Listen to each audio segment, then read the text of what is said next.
O Fluminense venceu mais uma no finalzinho de maneira dramática, mas olha, são 3 jogos e 3 vitórias com o Renato Gaúcho. O impacto imediato que se espera de uma troca de técnico, pelo menos no tricolor, foi alcançado. Já no Santos, o impacto das ações do Caixinha ou das promessas, eu vou voltar um pouco mais no tempo, tudo aquilo que ele prometeu, cadê? Aquele time ofensivo, agressivo, cadê? O torcedor do Santos foi enganado pelo Caixinha, porque ele falou uma coisa e está fazendo outra. Dá um like no vídeo aí, se inscreve aqui em todos os canais da TNT Esportes para não perder os nossos vídeos e lives que rolam por aqui, beleza? O Fluminense foi claramente superior ontem, foram 13 finalizações ao total, né? No total, 4 delas no gol. O Santos só mandou uma finalização no gol. Não é que o Fluminense tenha tido um grande volume. Não é que o Fluminense, em termos ofensivos, tenha feito uma partida perfeita. Mas o Fluminense foi um time que se comportou muito melhor do que o Santos. O Fluminense foi para jogar. O Fluminense tentou. O Fluminense teve um bom trabalho, uma boa dinâmica com o seu trio de meio campo. Gostei muito da participação do Martinelli, do Hércules, do Lima, né? Tanto defensivamente, verdade que o Fluminense nem foi tão exigido assim defensivamente, quanto ofensivamente, com boas trocas de passe, boas movimentações, mudanças de posição. Foi um Fluminense que, num determinado momento, tentou explorar uma fragilidade de bola aérea crônica do Santos, tentando alguns cruzamentos, mas não tão bem sucedido assim, até porque essa não é a característica do Cano.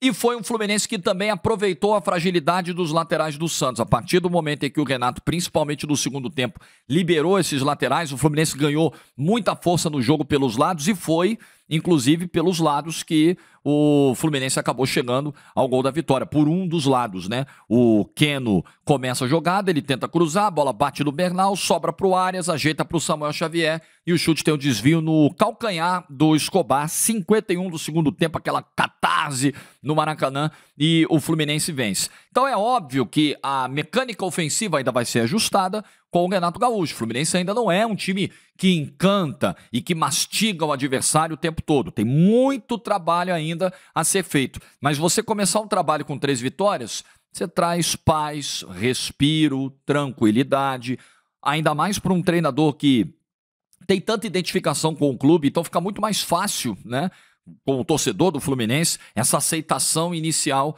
do trabalho do Renato Gaúcho. O que traz paz no futebol é vitória, a gente sabe muito bem.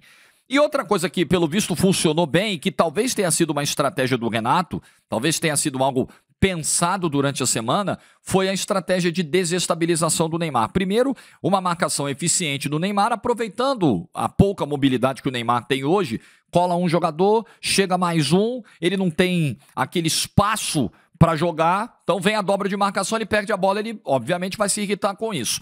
E o Samuel Xavier que ficou ali, ó, buzinando, o famoso jogo mental. Eu acho bonito? Não acho bonito. Faz parte? Faz parte. Todo mundo faz? Todo mundo faz. E o Neymar caiu muito fácil nessa pilha, né? Então o Samuel Xavier acabou se transformando no grande personagem do jogo. São 3 vitórias com o Renato, então é um Fluminense que vai começando um novo caminho. Evidentemente, com o Mano Menezes já não havia mais ambiente e nem futebol para insistir naquele trabalho. O Renato começa muito bem. Quem não começa nada bem é o Caixinha. Em 17 jogos, o Santos só entregou aquilo que o Caixinha prometeu na coletiva de apresentação no primeiro. E em 45 minutos do primeiro jogo, aquela vitória 2-1 contra o Mirassol no Campeonato Paulista. Nada daquilo que o Caixinha prometeu está acontecendo. Não, seremos um time agressivo, seremos um time vertical, um time que com a bola vai atacar o gol adversário, um time que sem a bola vai atacar a bola para recuperá-la rapidamente. Absolutamente nada nós estamos vendo desse Santos. Ontem o Santos foi para o Maracanã rezando para trazer um 0-0 e tomou o castigo aos 51 minutos do segundo tempo e não conseguiu, pela sua incompetência de fazer o básico, botar a bola no chão, tentar desacelerar o jogo, nem fazer cera o Santos consegue fazer, nem isso, nem catimbar o jogo na reta final o Santos consegue fazer. O Santos não tem nada. O Santos perdeu o jogo também pelas decisões ruins do seu treinador. Léo Godoy, Caixinha, abriu 4 meses de trabalho. Léo Godoy ainda, Caixinha.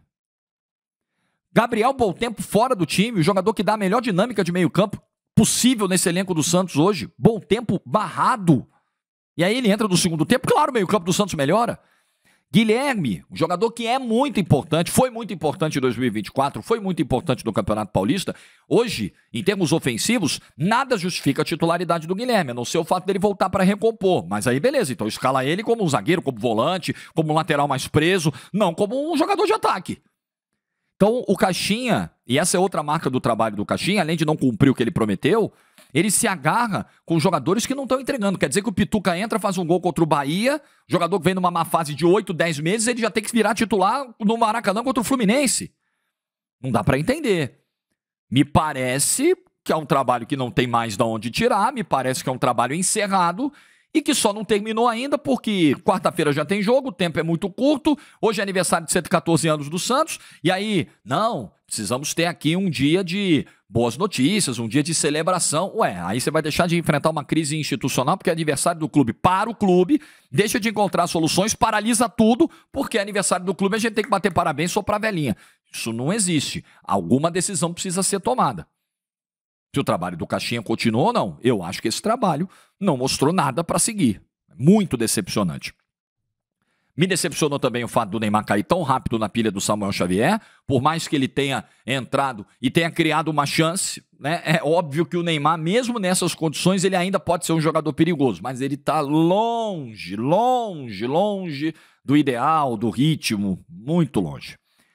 E o Soteldo dessa história precisa ser melhor explicada, porque o Soteldo passa a semana sem treinar. Não, o Soteldo não tem condição. Aí do nada o Soteldo aparece no Rio. Ih, o Soteldo foi. O Soteldo viajou. Caramba, então o Soteldo vai pro jogo. Aí do nada o Soteldo entra no intervalo. O time vai mal no primeiro tempo, como já era de se esperar, nessa escalação terrível do Caixinha. Aí bate o desespero. Aí tem que botar o Neymar meia bomba e o Soteldo pior ainda. Mais meia bomba ainda. Bomba cheia. Aí entra o Soteldo, com 29 minutos ele sente. Com 29 minutos tem que entrar o Gabriel Veron no lugar dele, porque o Soteldo sentiu e talvez tenha agravado a lesão. Talvez o Soteldo precise ficar mais tempo fora.